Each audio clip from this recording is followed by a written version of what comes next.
Good to be back, my friend. I know, all the way from London. So Yeah. Emily and I have essentially swapped lives. She's born and bred in Melbourne and lives in London. I'm born and bred in, well, kind of England and living in Melbourne, obviously. So Emily, I think the question that loads of fans, well, they've been asking me anyway on social media, is how do we know each other? That's easy to cover for you. And why do we still know each other 20 years later? So do you want to tell us? Well, yeah, I mean, I guess it's hard to sort of look back and think that there's been such a big, so much time has gone by and yet we're still kind of here together. But it all began, didn't it, on the show back in about 1997. Yeah. And we were the host show because I was the matriarch of number 30 and Are we going to sing it? No, we're not. I was having an affair with Daddy Kennedy, and you were having an affair with... Neighbours. Stop it now, Pete. Why are you doing this to Everybody me? needs good neighbours. I'm up Just for a it. friendly wave each I morning. just hate helps you. to make I a have to better interview day. Emily. All right, Sure. stop. That'll do. I have to interview the girl. Where's Okay, Barry I love Crocker it. when we need him? So I was having an affair with Daddy Kennedy. You were having an affair with baby Billy. boy Kennedy, Billy, who's still a spunk today. Jess Spencer. And we lived in the house together, so we spent lots of time together, didn't we? We did so many scenes together. All at sort of number 30, we were living with Toadie. Yeah. And, our paths, crossed in our scenes a lot. Some of the actors you don't see that much. So No, some people you they don't did. work They came there. and went quickly, didn't they? Yeah. But, we were always in the green room sort of together and Nicola always had my back. I always felt like I could walk into that green room and no matter what, I always knew that, it was always a comfort zone there for me. Oh, that's nice. And, obviously a real mentor for me. I was very lucky to have you there. That's so cute. Yeah. I love it. Thank and you. it was kind of cool too because I watched the show. Obviously, I grew up with it myself, and I did see Nicola on the show before that, so it's kind of cool. I kind of had a secret girl crush on you. I guess. Oh my God, that's adorable. So You can't say that though because I see you as Where's a this daughter. interview going? Now, I wanted to ask you, this is a really important question because I think Pete and Eddie were asking this off air as well. I know you're from Melbourne and I know you love London. Just simply, London or Melbourne? You can't do that to me. It's so split down the middle. Is it? It is. It really, really is. And I think, when you grow and you're born and bred in Melbourne, it is your home. And I'm driving around this morning and before I got dropped off here and I there were places, that I learnt how to ride a bike, bike school. Oh, that's and cute. I went past my old high school and my old house and, you can't take that away. But, the longer that I'm living in London, it's been 10 years now and it's starting to feel more and more like home. Yeah, it does that too. It gets you. Yeah. But it's a great city because there's so many stones to turn, It's so compact, isn't it? Yeah. Everything is within... You wouldn't walking get bored. distance. You wouldn't so get many- bored in a yeah. lifetime in You London. just don't get bored and No. it's just such a, melting pot of, Yeah. of They've got creativity Wimbledon. and... Yeah.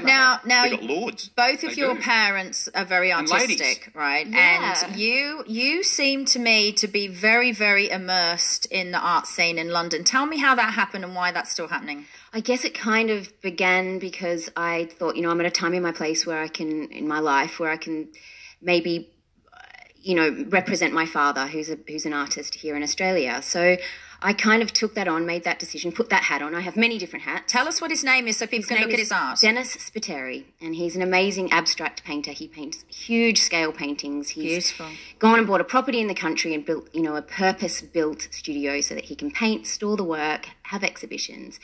And, I'm in London. I love art anyway. And I just thought, what, I'm going to try and help my father. And it has been a journey. I've tapped into contacts that I have. You and really seem to have tapped I've- into it. Yeah, and it's just been this, and it still is. It's like this, it ebbs and flows, and it's great, And I, and as a creative myself, I feel like I am. I don't know. I've got so many great friends who are artists and who inspire me and support me every day.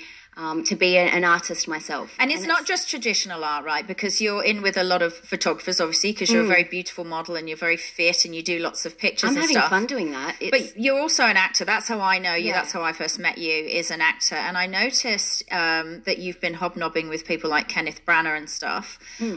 So I don't think... Do people in the UK realise that you're there? Because I'd really like EastEnders and Coronation Street and Hollyoaks to meet with you. Because, I'm just not sure they know that you're there. Yeah. Oh my God. Of course. I mean, I think we're kind of building up to that, and I obviously would love to be working on British TV in my own sort of hometown where I'm living. It would be great. That'd be EastEnders then. Would be the best, And I love those shows. They really tap into some amazing topics. They really shows. do. I have fun watching them. So, of course. And it's not like you're not experienced at soap, right? We know how to do that. Oh, it's I mean, back to days and weeks and months back to back doing that full time. I don't think it ever leaves you really. Which no, it doesn't. It is a discipline. That's right, and you have it. Now, the other thing I wanted to touch on is you are running the London Marathon this year, which is extraordinary. And I asked you off air, because I run, but not anyway like you, if you're going to actually run the entire race, and you said, well, yes. I mean, that is the goal 101. I definitely want to, but it's the grey area. It's the unknown. I haven't done the race before. I haven't done the distance.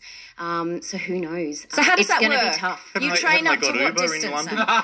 Well, I'm sort of going by feel. It's my first marathon and I'm not following a plan. And I said to myself from the beginning, I don't want to lose my love for running because I run because I love it. So for this particular marathon, I'm going to just go on feel and I'm going to sort of do my own training, which is probably not the best idea, but I'm running up to 30K a few times a week. Wow. So I'm sort of nearly there. Now, what they do say, don't they, is don't actually run the 40K until they the do day. say that, yeah. So I'm kind of cool with sitting there, but I'm talking to people who are runners and some people are sort of saying, push it a little bit more, go. I think it's a mental thing too, to sort of see if you can actually Well, you'll want to do it on the day. You're a very determined girl, so I do believe doing 30. I love 30K is good, the body's You're tired at the end of it? It's a mental thing. I love the game, I say. Wow. But you're going to have to take, I'm worried about you because you are like an adopted daughter to me. You're going to have to take a bit of rest after the marathon, right? A few days off. Will you? I am. I'm going to go to Italy and go on a nice holiday for a week and sit on the beach, I think. Okay, well, Jump that's on a good plane. to know.